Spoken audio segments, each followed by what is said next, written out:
The reason that the CCP has been able to get away with so many abysmal human rights violations for so long is due in no small part to its mastery in leveraging its economic size for political purposes.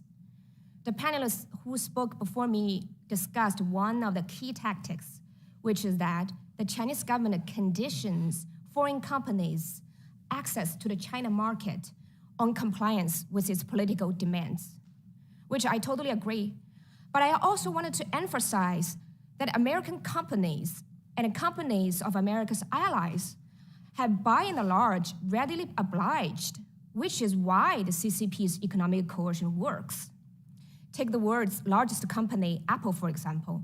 Since 2017, Apple has removed thousands of apps and VPNs from China's app store because the Chinese government demand that, which had an effect of making it very difficult for Chinese people to access banned information.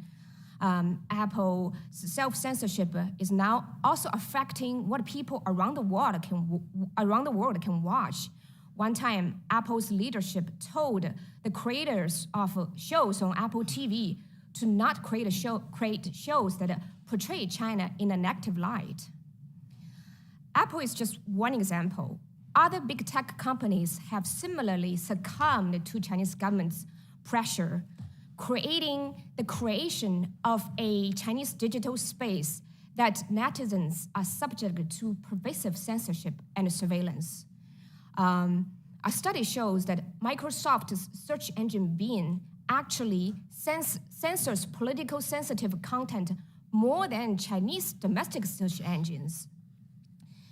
The Chinese government has also leveraged market access to force companies to be complicit in one of the world's worst human rights crises, Xinjiang. Chinese authorities have repeatedly encouraged consumers to boycott companies that have publicly expressed concerns for forced labor in Xinjiang. Facing this kind of consumer backlash, some major companies have took down online statements expressing their concerns for the situation in Xinjiang. Intel, the American chipmaker, actually apologized for sending out a letter telling its suppliers to not source from Xinjiang. And there are other companies that have taken a step further. They actually publicly pledged to continue to source from Xinjiang.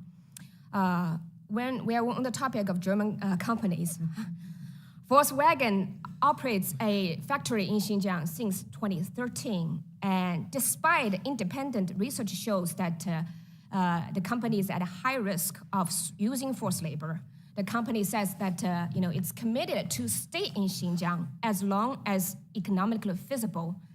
And in March, it says that it will expand its investments in China.